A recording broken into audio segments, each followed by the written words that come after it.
Let's jump to this story we got from Newsweek. Donald Trump leads group around golf course during mysterious D.C. visit. So at first, there was this big conspiracy. Trump shows up in D.C. He's wearing golf shoes and a polo. And they're like, whoa. Why is he not dressed up? Clearly, the only reason is that he's facing arrest. He was golfing. They grabbed him, made him go. Someone then says, these leftist conspiracy theorists, no, maybe he's going to the hospital. Maybe it was an abrupt trip. He's got to go to Walter Reed or something. Some people were like, dude, maybe he's going golfing. Or I think the simple thing was like, sometimes people wear comfortable clothing, like he's wearing golf shoes. What? I don't know. Sometimes you wear a suit, sometimes you don't. So everybody was speculating, nobody knew, and now we get the latest theory.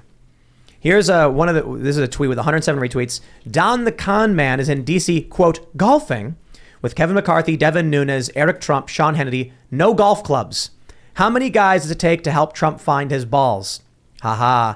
So I don't know what they're doing, but there is this photo that's going around. I don't know if those names are correct. It said Kevin McCarthy, but I don't know if he's actually there. What's the guy in red holding? That looks like a golf club. It's not a golf club. I don't know what it is. Weird. But there are pictures of them on the golf course in golf carts without golf clubs. So the theory now is that these are Trump allies meeting in big open fields with no devices, away from recordings to have a conversation, I guess. And now the theories are once again, Donald Trump's going to get arrested. So let me just say, without further ado, the walls are closing in. Yes. The end is nigh. The end is near. The beginning of the end for Donald Trump. What else? What are the other ones? Bombshell report. Yeah, bombshell. Yeah. Republicans pounce. I don't know. Republicans. No, I don't know about that one. But bombshell. The walls are closing in. The end is near for Trump. This is the beginning of the end. Great. This again. Part of me kind of feels like they're not going to arrest Trump, and they're doing all of this in very high-profile ways, like the FBI raids, to put on a show to make people think it will happen, because the best they can do. But at the same time, I don't know, man.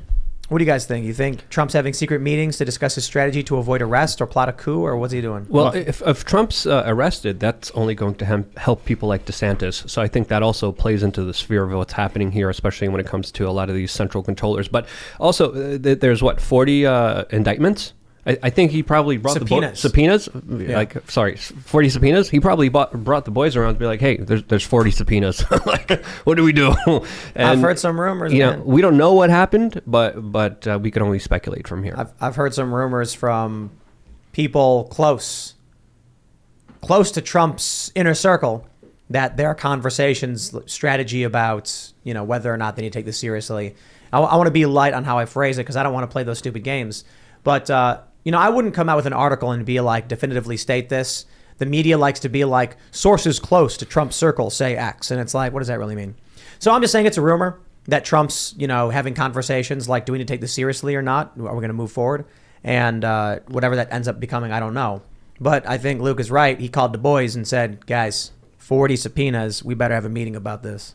Well, I don't think it's illegal to meet. I mean, I think what the media is doing is they're making everything that Trump does as if he's already a criminal, as if he's already been indicted, as if he's already been, proven guilty.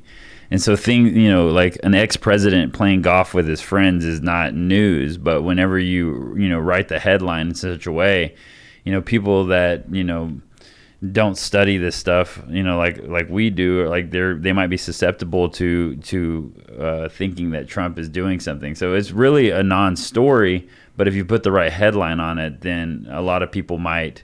And it's also about just freezing Trump, like we've been talking about, like freeze Trump, keep people angry about Trump, keep people thinking about Trump. Trump's your enemy. Trump's going to destroy our democracy. Trump. And unless you are educating yourself on how these deceptive tactics work, then you might fall for it. But to me, like everything that we just saw is a non-story.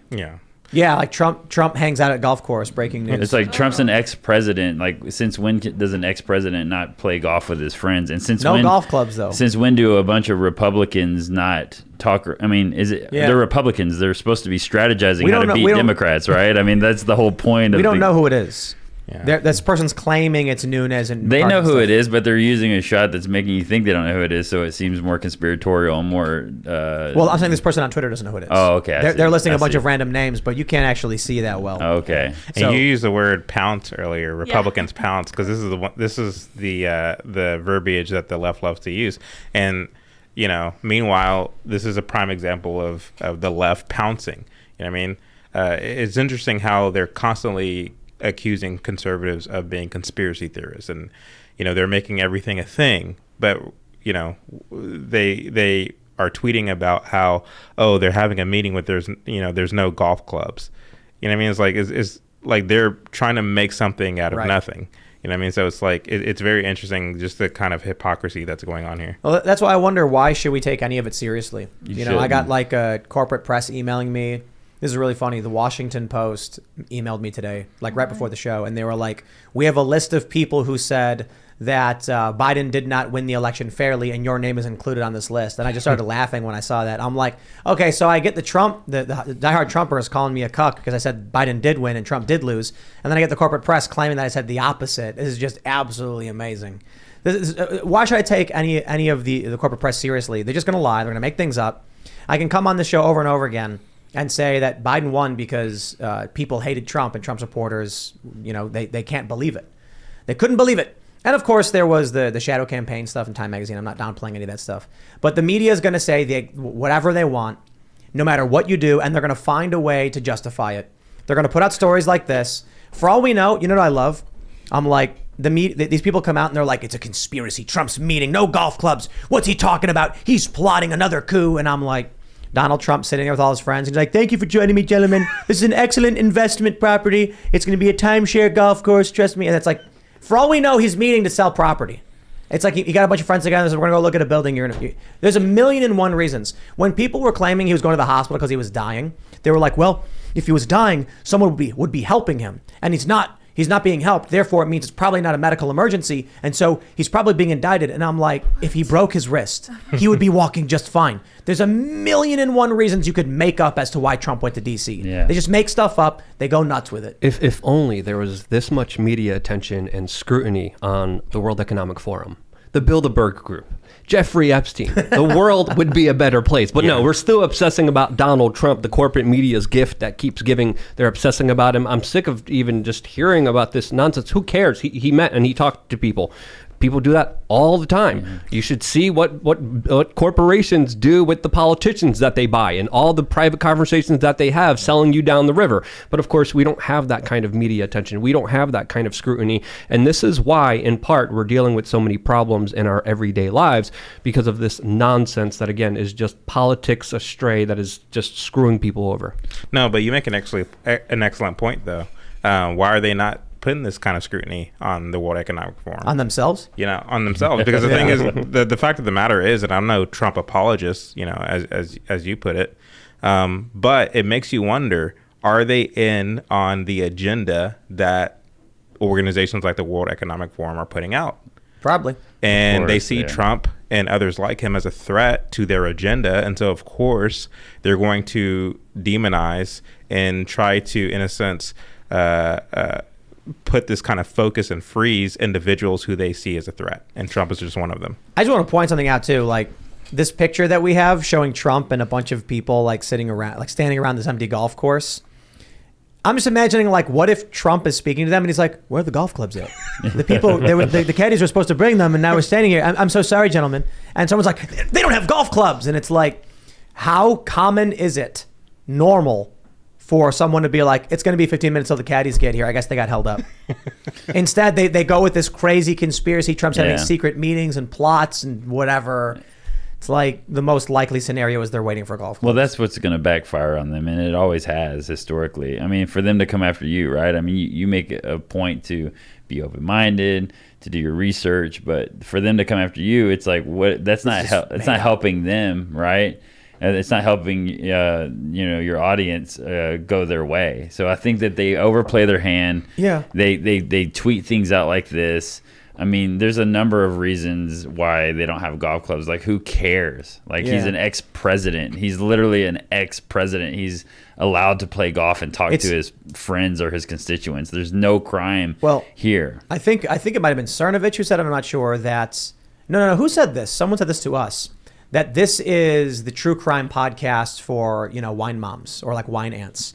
And it's like the latest season of the Trump scandal. Like they actually have true crime podcasts that sit there, like women talk about Trump and what he's doing. So they need this. They need Mueller, it. They she need wrote. it. Yeah. Mueller, she wrote. Yeah. Now Mueller's gone and it still exists. Well, I What- think- Still exists, yeah. Trump said CNN would kind of fail after he was gone, right? I mean, Oh, yeah. they're still talking. Like Trump's literally just hanging out in Mar-a-Lago, and that's all they can talk about. So it's I agree with Luke. I'm just kind of exhausted. Like, let's move on. You guys have the White House. You guys you have everything you want. Why are you still hung up? And again, it's like they're doing more damage, for their cause than good. That's why I wonder if a shift to DeSantis would work out better, because Probably. it's like I was saying before, Trump is this big powerful figure, and he can rally the left or the right. DeSantis has the right, but the left doesn't care. He's not a celebrity. They've tried smearing him and going after him, but I'll tell you, man. Have you seen those videos that Fleckos puts out? We talked about them before the show, for those that are listening, where it's like the dude goes out of Times Square and asks people questions and they're really dumb. Yeah. And it's really terrifying. And then you see those videos and you're like, now I understand Bill Gates. Anyway, Easy. I don't understand Bill Gates. after watching those videos, if you go to those people and you say, what do you think about Donald Trump? What do you think those people are going to say? Racist, bigot. If you go to those people and say, what do you think about Ron DeSantis? What are they going to say? What'd that mean? Who's that? Like, who that? Yeah, Who? they exactly have no idea. Yeah. So if you start seeing a 2024 DeSantis run and Trump is out of the picture, they're going to try and be like, DeSantis is evil. And people are going to be like, who's that? Yeah. You do Trump and they're like, oh yeah, Trump, F Trump.